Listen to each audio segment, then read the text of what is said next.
we want to try to reduce as much noise as possible. Meaning, if you're having all these symptoms and you can't make heads or tails of it, I have no ability to kind of tie cause and effect from my symptoms. The first thing we want to try to do is reduce the amount of noise. So we'll start with diet, and that typically helps calm things down a little bit. And then probiotics, secondly, helps to calm down even additional symptoms. Hey everyone, Dr. Axe here. Welcome to the show. Today we've got an incredible doctor on, Dr. Michael Ruscio, and he is a doctor of natural medicine and doctor of chiropractic, and he is an expert in gastroenterology and digestive health. So if you're saying to yourself, I want to absorb better, digest better, get more out of my vitamins and supplements, and so much more, we're going to talk about all that today, lowering inflammation and a lot of other great things. But so excited to have Dr. Michael here with us today. Dr. Michael, welcome to the show. Hey, thanks for having me. Well, cool. We're going to talk today a lot about gut health and everything associated with. Of course, gut health affects our mood, our energy, our sleep, our hormones, our skin, our metabolism. But, I'd love to start off here talking about, just what got you excited about gut health, because there are a lot of ththings you could be excited about. You could be excited about hormones, you could be excited about metabolism. What is it that really attracted you to and really caused you to write, a couple books now on how to support a healthy gut?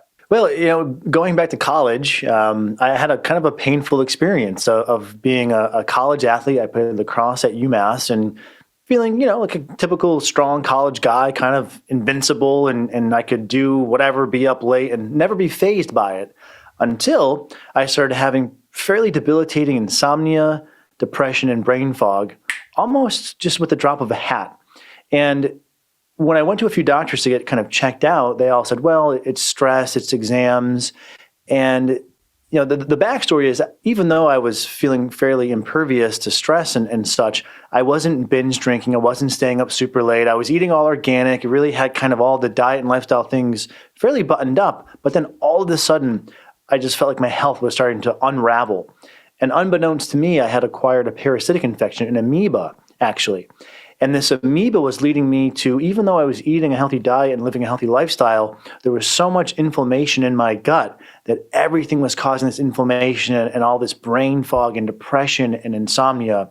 And that diverted my path into gut health. So it was really quite unpleasant to go through it myself, but it taught me that, boy, you can have all these symptoms that are a byproduct of what's going on in your gut. One of the things you essentially talked about here is cleaning out bad bugs, right? We have a doctor that I'm very good friends with. He co-hosts the show with me, Dr. Christopher Motley.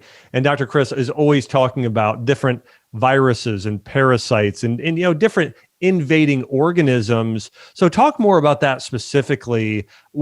How did you treat yourself? How did you heal yourself from bad bugs? Because I know there's a lot of different strategies out there. Would love to hear, how did you heal yourself? Sure. Well, this goes back maybe 18 years. So I think the field of integrative and natural medicine has learned a lot about addressing parasites since then. What I ended up doing was one round of herbal antimicrobial therapy, saw some improvement, but the retesting didn't show eradication. So then I did another round of Alinea, an anti-parasitic antibiotic essentially, paired with the herbal antimicrobials. And that's when I was able to clear the organism. Today, I don't know that I would need to have used the Alinea because we've learned so much more about biofilms and the synergy between probiotics and antimicrobials. In fact, there was just 2 studies published that found that the antibiotics for SIBO, small intestinal bacterial overgrowth, work more effectively if paired with probiotics. And back then, my clinician wasn't even really recommending probiotics. So I think there were some big misses. But in my case, it was a pairing of antibiotics and herbal antimicrobial therapy. Wow. Cool. And it makes a lot of sense there in terms of what you're doing in terms of trying to eliminate and then reseed and repopulate the good bacteria. And right, we got to do that. The thing that I think everyone has to realize here, if you're listening, is you have to have bacteria. You have to have microorganisms. You just need to have the right ones. And also the good ones can actually start to displace and actually fight the bad ones for you. Yeah. And that's so much of what Doc is talking about here. And that's so important. And so Doctor, when you get into, Michael, obviously focusing a lot on gut health, How does it differ? When you have somebody come in with, because one of the things, by the way, I love you got a book out, which you sent me, which I flipped through. This is a couple years ago now, but it's a great book. It's called Healthy Gut, Healthy You.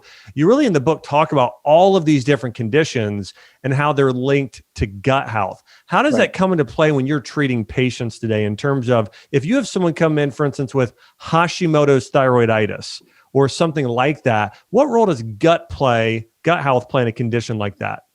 Yeah, great point. And thank you for asking. Because one of the things that I find is a real kind of inefficiency for individuals when they go on the internet and start searching about what's driving my Hashimoto's, what's driving my breakouts, what's driving my joint pain, what's driving my mood problems. They're looking for natural solutions to all the symptoms, but they're not thinking about what's the underlying cause of those symptoms. And the analogy I often use in the clinic with my patients is there's all these branches of symptoms, but they come down to usually one or two or three root causes.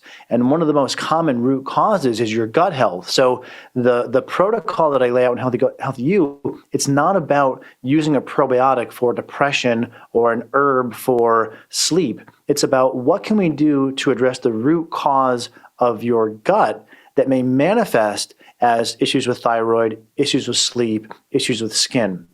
So the first thing we try to do is re-educate people through, we want to start with fixing your gut health and look at that through the frame of, here's all the different therapies on offer, maybe a paleo diet, maybe a low FODMAP diet. There's a couple different diets as kind of a step one example.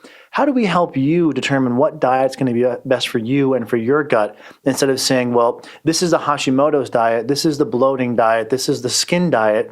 It tends not to work that way. It's more so about, here's the diets that we know help people as step one. Let's start with feeling through those diets to see where we get the best response and then kind of move on. So in partial answer to your question, that's how we try to give people kind of this vantage of all the therapies and help them navigate what's best for them of those available options. One of the things I love about that, Dr. Michael, is that's the exact approach that I teach, is that, hey, everybody's different, right? This goes back to Chinese medicine and Ayurveda and all in these ancient forms of medicine, is that everyone is a unique individual. Not everybody should be on the exact same paleo or keto or vegan or whatever the diet is everyone's a unique individual. Now, how do you get to that with people? When you look at somebody who is having, again, anybody that comes with a health problem, how do you help determine what exactly those people need for their unique, problem? Yeah. Well, one thing that we don't do is a lot of testing. This is an area that I think the natural community is kind of misguiding people. We don't necessarily need $1,000 or $2,000 or $3,000 worth of lab work to figure out what diet you need or what probiotics you need. So there's a time and a place for testing, yes, but there's a lot we can determine just from simple experiments. Try a paleo diet, let's say for 3 weeks. Are your symptoms generally improving? Then great, we're on the right track. For some people, especially with digestive symptoms, they may notice that a paleo diet kind of flares them, and it may be that they're eating too much fruit, too much fiber, too much prebiotics. Ironically, for some people, overconsumption of things like avocado, broccoli, and cauliflower, because they're so rich in prebiotics, may actually irritate their gut.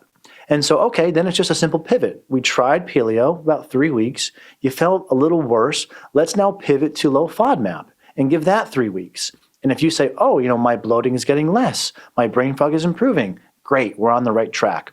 So with the diets, it's a series of just simple experiments for about 3 to 4 weeks each until we find the one, not that necessarily resolves all the symptoms like that, but where we're getting a general trend of symptoms moving in the right direction. And then we kind of move on to the next step, which is typically probiotics.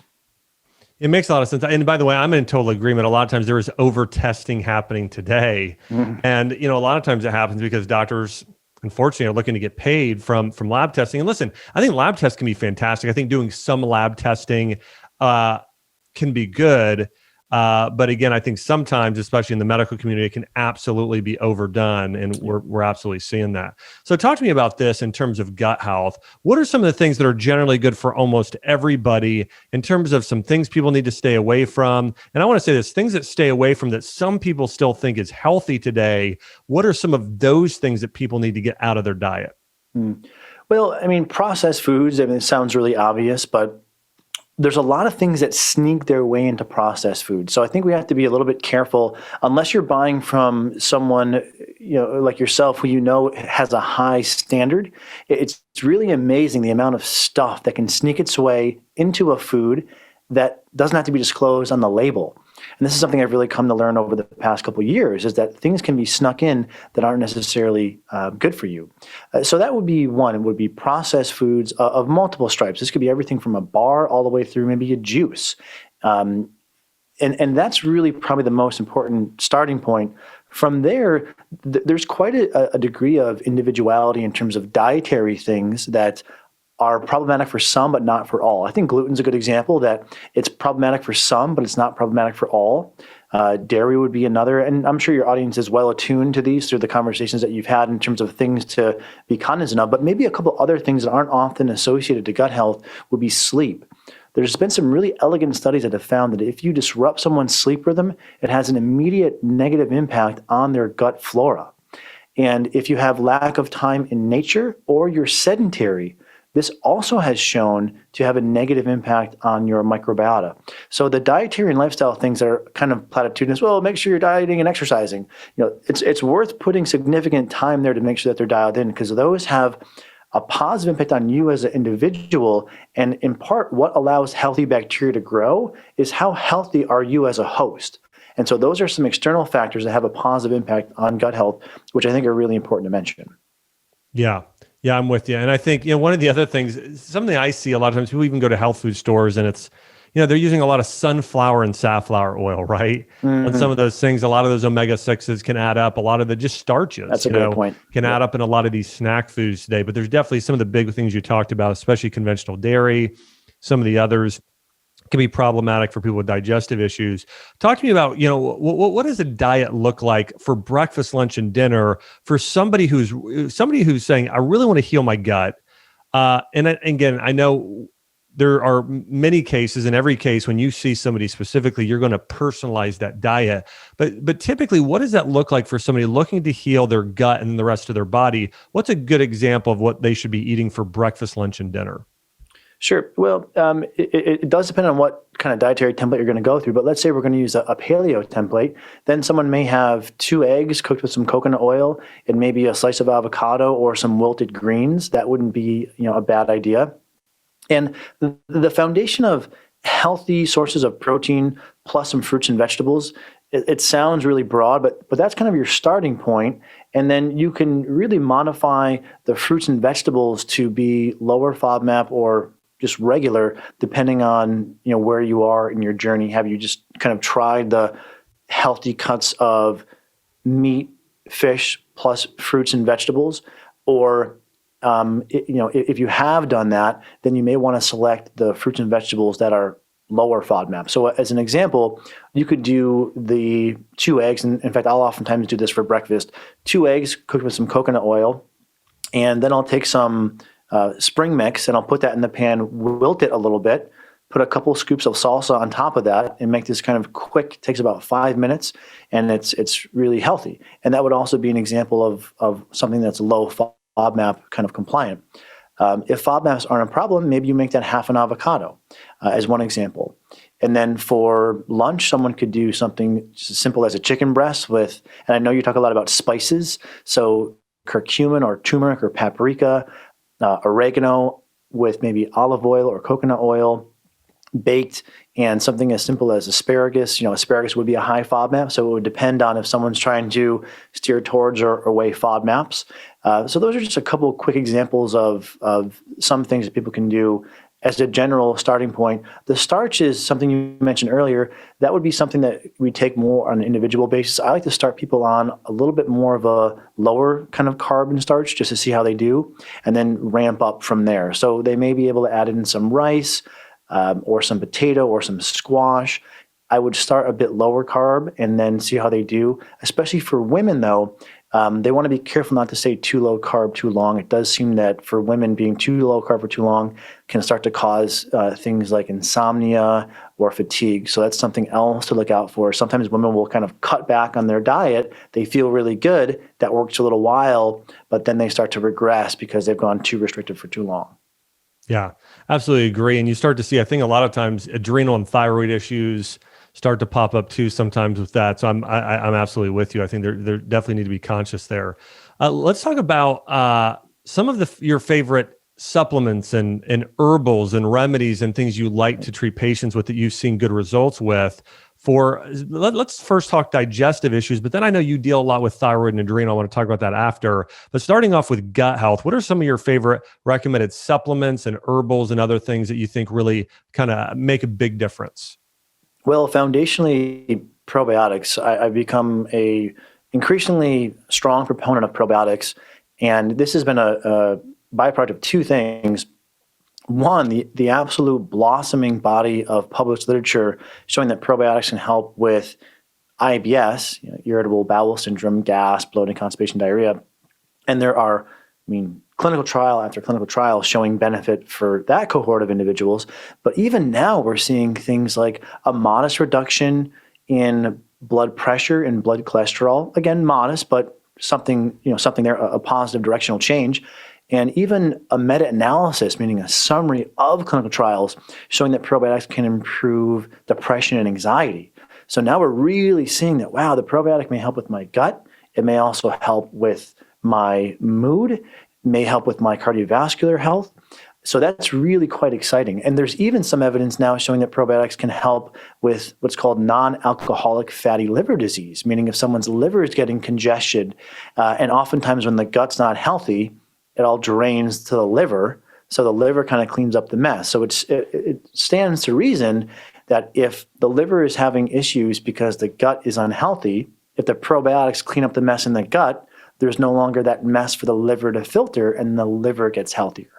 So because there's all these benefits from probiotics, I really like starting there. And we've been using something called probiotic triple therapy, where we're combining 3 formulas and using them at the same time. And that seems to have a really kind of strong influence on balancing the gut. So, there's others, but I'll pause there in case you want to follow up on any of that. I think probiotics are brilliant. I think, getting various types. Of course, we love soil-based organisms and think those can be very, very beneficial for people. But yeah, I love the idea of I love people getting more and more probiotics in their diet. I think, today we're living in a world where so many supplements are in circulation now that sometimes certain things start to lose some of the highlight they've had in the past, because I think 10 years ago, probiotics were probably the most highlighted, fastest growing category in health food stores. And today they're kind of sinking back a little bit because herbs and mushrooms, and I think those should be highlighted as well. But in addition to probiotics, which I'm in agreement with,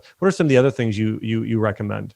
Yeah, well, enzymes can be helpful. Hydrochloric acid and enzymes, they're kind of another facet. And the way I think through this clinically is, we want to try to reduce as much noise as possible. Meaning, if you're having all these symptoms and you can't make heads or tails of it, I don't know if they correlate with my cycle or with what I eat. I have no ability to kind of tie cause and effect for my symptoms.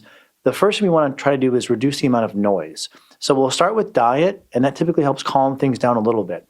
And then probiotics, secondly, helps to calm down even additional symptoms. But then you may have a couple of symptoms that remain, meaning I still have diarrhea or I still have reflux. And this is where now you can be more targeted and say, okay, let's see if your reflux is from inadequate stomach acid production. And since that is one of the only symptoms still present, we can do a targeted trial on stomach acid and see if we see a measurable and notable improvement in the reflux. Or enzymes may be better for bloating or for diarrhea. It's more of a typical kind of presentation of an enzyme insufficiency. So that's part of the thinking I try to kind of codify in Healthy Gut, Healthy You, which is, again, here's all the stuff that you could do. Let's try to organize this in a sequence so that we can really learn what your system needs.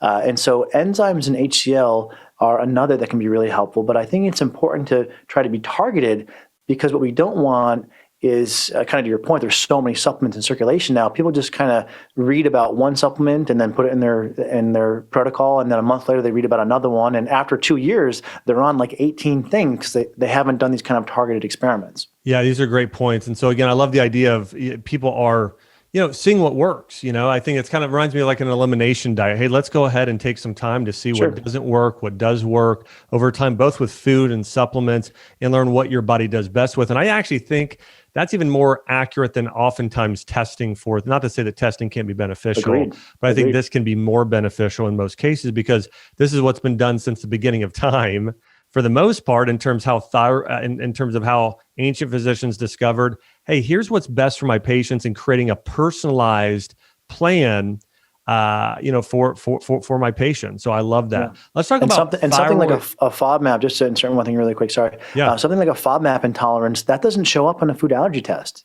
There's no way to see that other than just trial and error. It's a great point.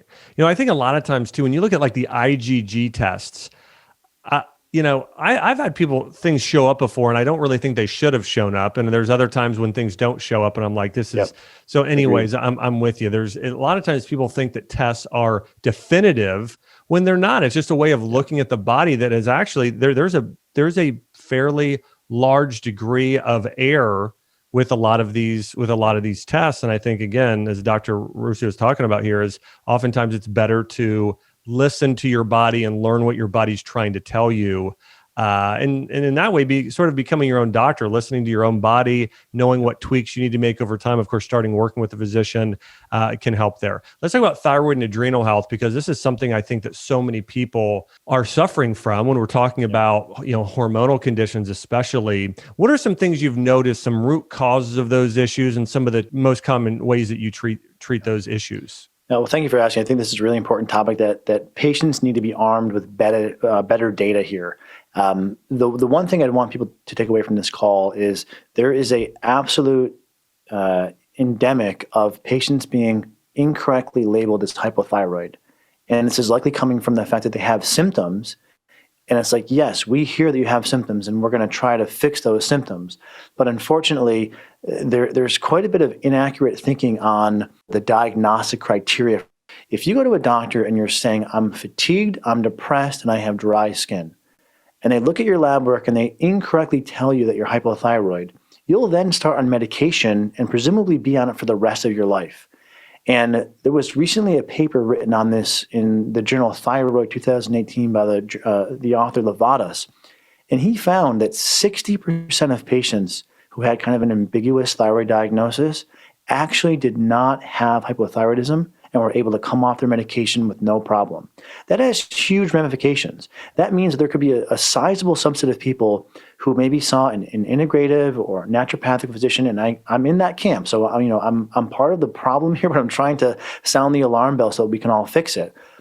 There might be a 60% chance that your symptoms will improve not from thyroid hormone because you weren't hypothyroid to begin with, but oftentimes there's a problem in the gut that could be causing, again, that fatigue, that depression, and that dry skin could be a byproduct of intestinal dysbiosis or bacterial overgrowth, and that's the real root cause.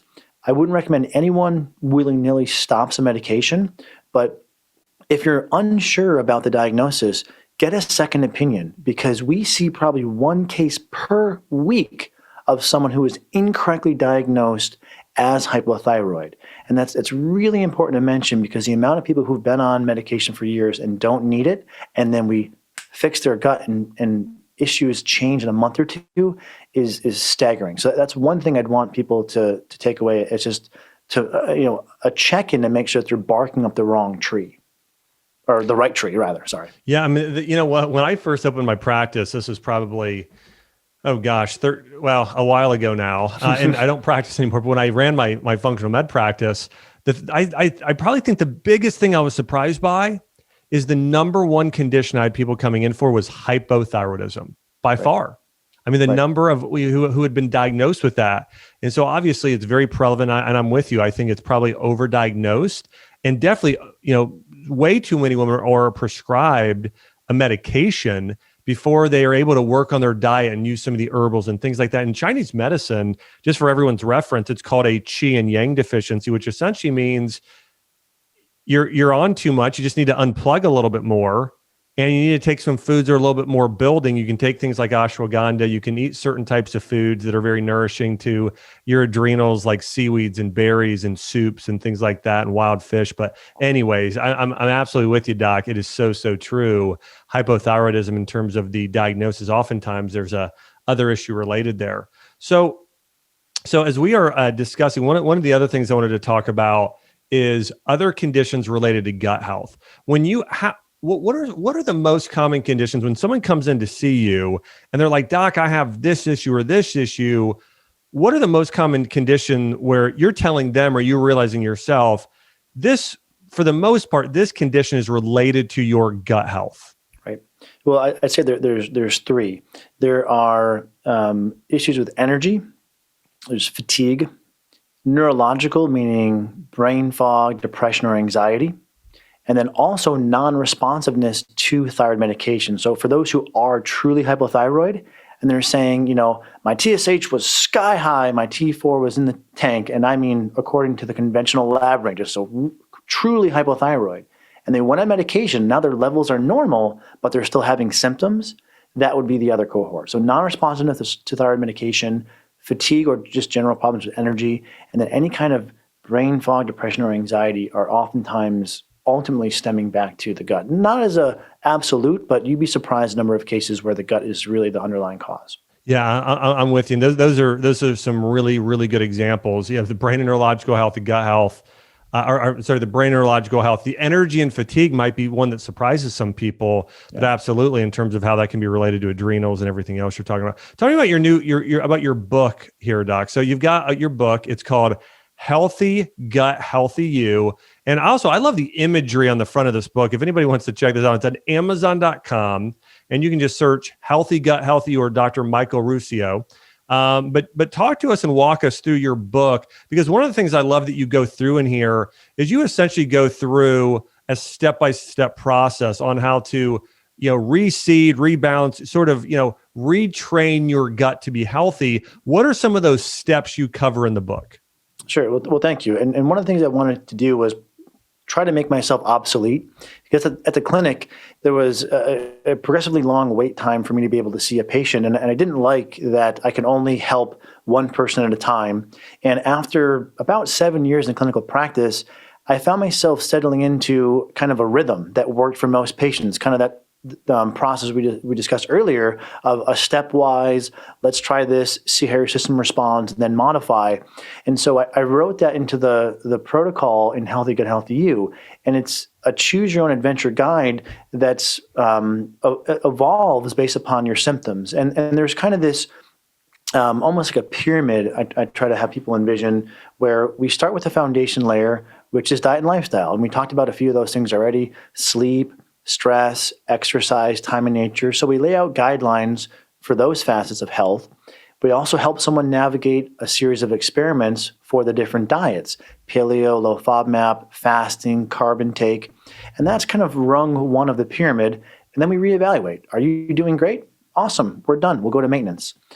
Are you not doing that well? Well, okay, we'll carry forward those things that were helpful and build from that first one in the pyramid. And now we'll go into personalizing the probiotic protocol for you. And right on the heels of that, the trial with the enzymes and the HCl. And are you feeling great? Awesome. We'll go into maintenance. Are you not? Then we can escalate further to something like herbal antimicrobial therapy. This is where the oreganos come in, and some of those herbs that have a history of being antibacterial, antiparasitic, antifungal. And so it's kind of the succession of steps that we work someone through.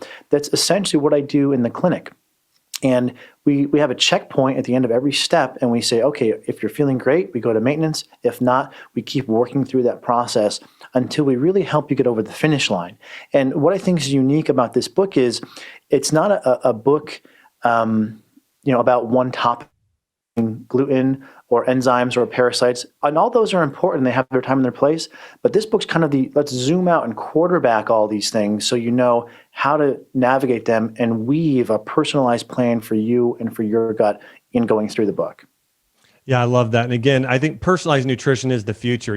Everyone is a unique individual and needs unique attention. And, when you look at the 5 elements from, 3,000 years ago, that's a personalized nutrition plan. The doshas of Ayurveda, that's a personalized nutrition plan. So learning about yourself and what your body does well with, including with gut health, because we've seen this. I mean, most people do not do well with raw foods if they have inflammatory bowel disease. Some people do well with cooked cruciferous vegetables. Some people don't. Everybody is so unique. So you need to listen to your body. You need to try some different things. And listen, if it's not just because I see this happen a lot of times, as you probably do too.